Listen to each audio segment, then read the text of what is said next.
um, wala tasahhali, maksudnya jangan kita ambil mudah. Wala tasahhali fil hamli, janganlah kita ambil mudah dalam kita menuntut ilmu, sebab ilmu ini macam kita bagi tahu berat, susah. Kita nak menuntut ilmu, menuntut kita mengorbankan wang ringgit, menuntut kita untuk nak mengorbankan masa. Dia adalah umpama kita berjihad, sama ada kita selamat ataupun kita akan terkorban. Kata Yahya bin Abi Kathir dalam Sahih Muqaddimah Sahih Muslim daripada ayah dia kata la yunalul ilm birahatil jism, takkan kita mendapat ilmu itu dengan badan yang rehat. So kalau kita rasa hari ni kita menuntut ilmu, kita rasa macam very fresh, memang tak ada rasa penat, otak kita rasa segar bugar, badan kita tak rasa penat, ketahuilah kita masih belum memberikan ilmu itu hak dia. Dan ketahuilah kita hakikatnya ilmu tu masih tak datang kat kita lagi, sebab kita tak bersusah payah. Dan ini saya selalu pesan kepada mana-mana pelajar. Kenapa kalau kita tak hari-hari tu kita tak rasa otak kita ni berat membaca, menghafal, means kita masih lagi tak berikan ilmu tu hak dia yang sepatutnya. Ramai daripada pelajar dia akan memberikan ilmu tu hak yang sepatutnya masa nak dekat exam. Masa tu baru nak struggle assignment. But itulah yang akhirnya terpaksa dibuat, kerana pelajar kita dia tak akan buat sendiri, inisiatif sendiri, melainkan ada sistem yang akan push diri kita. Ulama dulu mungkinlah dia kata tak apa, zaman yang tak perlu exam, sebab diri sendiri tu memang dah strong, dah kuat. Zaman sekarang kalau tak dibuat exam, dia tak buat itu, tak buat ini, dia tak akan mencari. Tak diberi assignment, dia tak akan mencari, dia tak akan berusaha untuk nak faham. Dan kalau kita tanya tidur lena sama, alhamdulillah tidur lena. Tapi kalau kita menuntut ilmu, nak tidur lena pun payah. Macam kita nak exam esok kan, kepala kita pening, ulang kaji tak cukup, struggle hard, lepas tu mungkin nak tidur lena, tidur tak lena. Macam bila saya misalnya kata saya train sebahagian anak-anak didik, pelajar USIM saya yang bersama dalam sajak hafazan, bila dia ada event esok, malam tu mula kami tak tidur lena Ustaz, itulah ini. Kata should be every day macam ni lah, baru insyaAllah baru dapat hasil dia. Tapi siapa yang dah berminggu-minggu tidur lena, memang malam tu pun kita tahu tak boleh jadi apa. Sebab mesti ilmu ni kena ada usaha macam tu. Hari-hari kita, kalau kita rasa macam ringan sangat kepala, macam boring sikit, maksudnya kita kena start untuk nak peningkan kepala kita. Hafallah sesuatu, hafal a lot. Hafal je lah cukup menyakitkan kepala. Sebab tu kita try set mulazamah diri kita. Okey, kita set target. Okey, aku insya-Allah dalam masa berapa bulan ni aku nak hafal apa. Sebab hafal memang confirm akan sakitkan kepala. Dia akan sakitkan kepala kita nak ingat, dia akan sakitkan kepala kita nak mengulang, nak menjaga benda-benda tu. But itu adalah key for mana-mana penuntut ilmu. Itu yang membezakan antara kita dengan komputer. Sebab manusia ni dia ada otak. Komputer ni dia boleh simpan, tapi dia tak boleh nak proses, melainkan manusia yang kena cipta something yang boleh buatkan dia proses. Ulama itulah concern mereka dahulu, sebab mereka nak ilmu itu ada pada diri kita masing-masing. Struggle hard, menuntut wang ringgit yang banyak.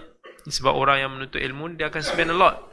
Kalau dia tak spend a lot untuk nak menuntut ilmu, maka duit dia akan spend for benda yang lain. Tu yang ulama hadis dulu, Syu'bah bin Hajjaj umpama, dia kata man talabal hadithi aflas.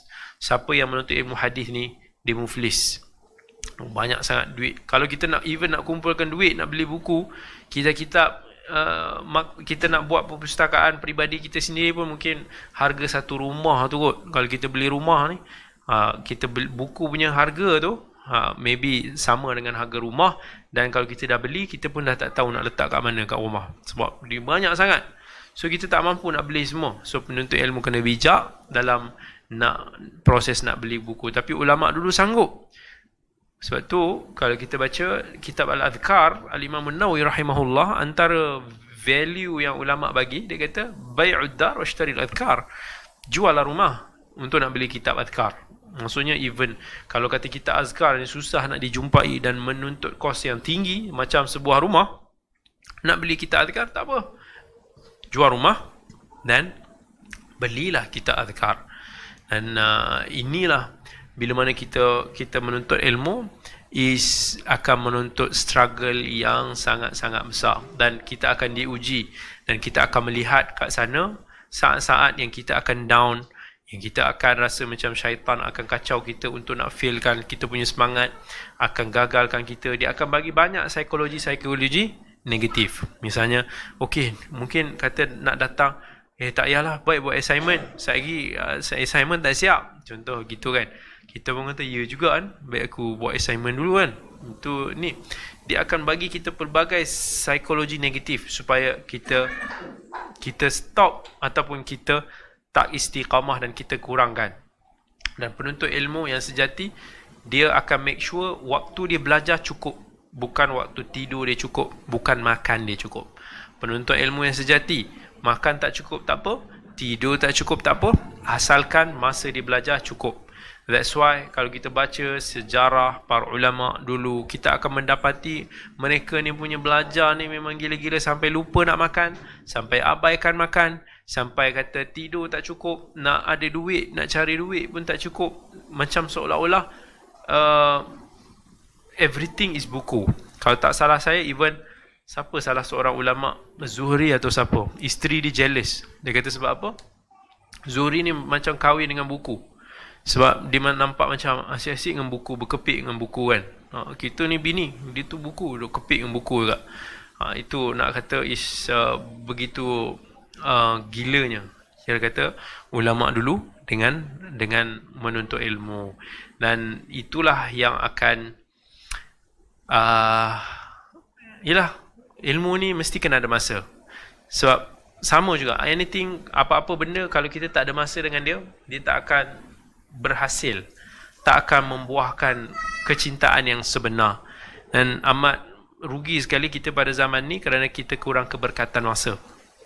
Kurang sangat keberkatan masa. Kita dah disibukkan dengan pelbagai urusan dunia, sampaikan kita rasa waktu yang kita should spend untuk nak menuntut ilmu ataupun kita menyampaikan ilmu tu sangat-sangat kurang. Baik kita doa pada Allah supaya diberikan keberkatan masa, diberikan tenaga, diberikan kekuatan, semangat dan psikologi kita untuk nak terus kita menuntut ilmu. Jangan sesekali kita tumbang ataupun terkorban dalam medan jihad kita menuntut ilmu. Saya ingat kita sambung lagi insya-Allah pada sesi yang akan datang. أقول قولي هذا وأستغفر الله العظيم لي ولكم والسلام عليكم ورحمة الله وبركاته.